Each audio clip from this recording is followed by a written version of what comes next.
Hello everyone and welcome back to another AFK Journey video. I know we only have 2 days left before we're going to be having a new week of Supreme Arena, but I did want to come out with the teams I've come up with for free-to-play mid-level and pay-to-win level just to try and guarantee your Supreme League, basically ranking points a little bit better. So we're going to go ahead and begin off with the free-to-play team. So free-to-play team we're going to be running is a Graveborn team because the Graveborn Phantomal, it has a nice vitality debuff that is going to synergize with Citrana and damage over time team comps. And so what we're running here is Damon is going to be buffing up Siren, who is another great hero to run in these damage over time teams because he can spread Citrana's debuffs, Bonnie's debuffs. We have Igor as well as a hero to stall out at the end. Now, if you don't have Igor built up at all, that's fine. I would say a replacement could be Velka. You could have Velka in this position right here, attack speed buffing everyone, being a little bit of a pseudo tank with some damage output as well. But Igor should definitely fit the comp a lot better because he can stall out at the end. But Damon himself can also be pretty stall oriented. So, and this is going to be with the Swift Heal spell because we're going for a more stall strategy. And for the team number 2, it is going to be a Pandora Shamira team combo. This is using heroes which you probably have Paragon upgraded over time.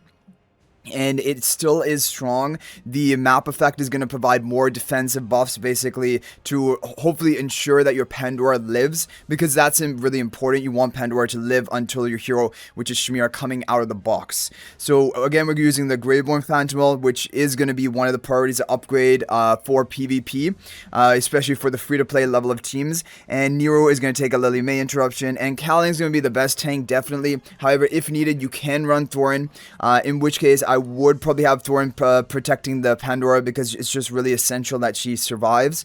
But yeah, Kalin is going to be the greater option. And we're going to be running it with the Sunland spell because I don't know, this should be good enough. We have quite a lot of ultimates early on, like the Nero immediately and then Shamira following that up. So hopefully we can proc it a couple of times. Yeah, that is going to be it. Now, if you have the pay-to-win artifact, this is only pay-to-win, right? You can run the Wingguard spell. This is a great artifact and definitely you should be running it. And this would be a great team to run on. However, I'm assuming free-to-play players obviously don't have access to that. Okay, moving on to Team 3. Team 3 is going to be the free run team. Definitely, you have to run at least one free run team. Even for a free-to-play option, a lot of people did build her, and she is essential. She is so strong with Theodore boosting free run so she can nuke right from the beginning of the match.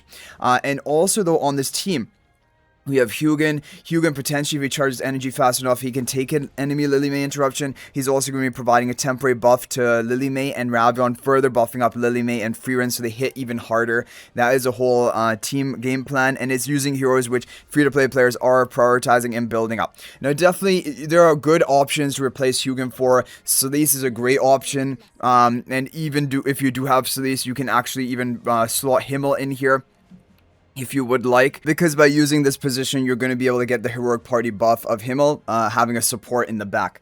But yeah, that is basically going to be the free-to-play level of teams using the breakthrough spell, which is from completing stories, so make sure you get that done. It is a very powerful artifact for Dream Realm and then also for PvP. So let's move to the mid teams. Okay guys, so now we have the mid-level of teams. Team 1 is going to be exactly the same as a free-to-play team. You have Siren buffed by the Daemon. You have Igor, which is a hero which, if you've been playing AFK Journey for a while and you've been prioritizing PvP a bit, you probably do have Igor because he synergizes well with these Bonnie damage over time teams. And Igor can even work, like he doesn't need to be Paragon upgraded. He can still work.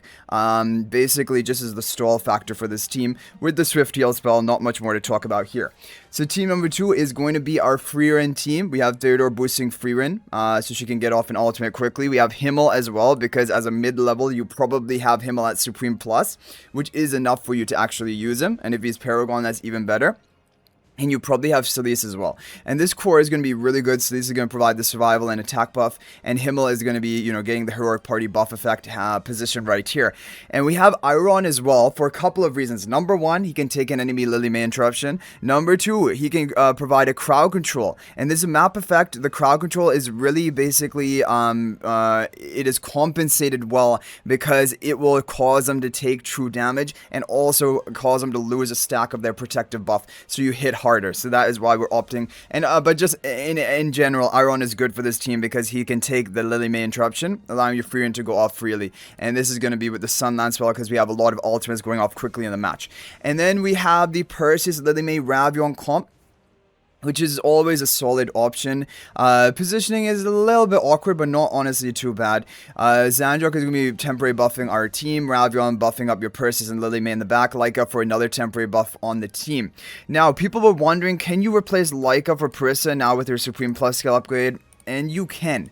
You can replace Leica for Parissa if you want to, because Parissa also provides a temporary buff that increases normal attack damage. And if we position it in this way, it should be going off onto the Perseus as the first target, most likely. And then the second one, I think, can go on to the other hardest hitting damager, which might be Lily May. But either way, this is going to be, you know, one option you can run if you don't have Leica and you want to use a different one. But basically, you want to use another wild hero as a final hero option, and you want it to be a temporary buffer. If needed, it can even be Pheromore.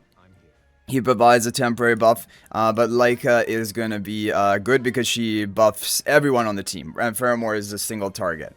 So anyway, that is going to be the mid team. Let's go ahead and move on to the pay-to-win teams because I have come up with a new lineup for that. Now guys, I'm not holding anything back when I come with the pay-to-win teams. These are my overall what I consider to be my strongest pay-to-win teams, just to make sure I'm holding that top ranking. I have a very good win rate, so basically 100% win rate so far.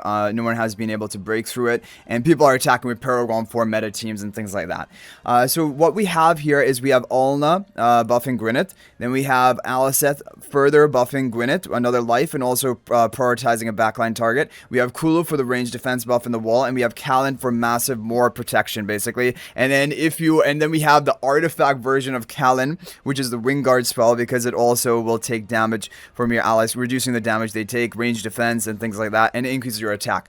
This is a really good artifact. It is pay to win because it's blocked behind the Sylphira monthly, one of those, basically either the diamond or the epic letter. It's very monthly, but if you have it unlocked, you definitely want to run it. Even if you're running one of the mid teams and you have it unlocked, you do want to use this artifact. Probably, I would say the Freerin team in the previous, the mid level of teams, but for this one is going to be over here. Yeah, but this is pay to win. We're using the Hypogean Celestial Phantom because if you are a pay to win player, this is the one you're going to be maxing because of AFK stages. So it's going to put that to good use. And yeah, you want to have this protection for Gwyneth, and she can really pop off. Now, next up, we have the Exodia comp. What I consider to be the Exodia comp. It is very strong. We're going to run with Swift Shield spell for more vitality, so if that's more shielding and more healing. Gunner is frontmost, so he's going to get the defensive magic buff of Freerin. He is making the contest invincible. We have the Himmel further buffing up the heroic party here. And then we have Dunlinger, Cure Lock to prevent stalling comps. We're going to have that damage reduction from this map effect. And overall, this is a really solid team. We have the Phantom in the back just to maybe take an Aliceth or a Bonnie debuff, things like that, so your free win is left untouched. That is a whole game plan, and I'm very happy with this team as well. And then finally, this is the team which you would not have been expecting. It is a Sylphira team, and it's using Hepler. And you might be thinking, where did my Hepler come from? I only got Hepler to Supreme Plus. Well, now you should be able to guess that I swapped my Zoria into Hepler. The reason for that is I was doing testing of Zoria with the Athalia, Strollcoms, Graveborn. It is not working at all very well. It was really good in the previous season, but that was only because the Graveborn Phantom was so much damage over time that it was actually runnable. Now, Zoria is just really bad. Maybe it's my personal opinion, but like I just do not see a point in running a Zoria comp anymore. Like I would probably at this point even prefer to have Igor as a stroller compared to Zoria, because at least he's doing something and HP blocking enemies and things. And Zoria is just like, you know, doing nothing pretty much. So yeah, we have Hepler, and he, if you guys don't know, he gives this buff to the ally who's in front of him, and this is really good on Sylphira. He's a budget Ulna, but he is especially good on heroes which have kind of like low cooldowns or are able to get another ultimate off quickly and things like that. And he provides enhanced survival for them, because what happens is, if my Sylphira is about to die, the first time she's going to die, she is going to become untargetable. She's going to recover all of her health, and then she's going to come back into the battle with aggro off of her, and that is enough for her to get off potentially another ultimate, get off another killing blow, and this has a lot of value. We also have the twins here because they're going to give Stellar Bond buff to buff up your Sylphira even more. And we have the sleeves here for more health and attack buffs. Basically, it's all about buffing Sylphira comp. We also have Mihira. Now, Mihira is probably my favorite ally to run with Sylphira, because Sylphira, if you guys don't know how it works, she charges up beats based on 1 per second, but also when you do an interruption effect onto enemies, any abnormal state, as you guys see. And Mihira causes the Sylphira to get so many beats just in the first 2 seconds of Mihira's basically crowd control, even if the enemy have some unaffected on their team, like Elna on their team. Within the first 2-3 seconds, Sylphira has collected all 12 beats, and she's at maximum potential. And so Mihira is really the good combo with Sylphira. Also, it just buys a bit of time for Sylphira to get into position. You also want to group up enemies for Sylphira's ultimate, because it is a 2 tile wide AoE silence, and so that is what we have running here. And breakthrough as well, just a really good offensive artifact to run.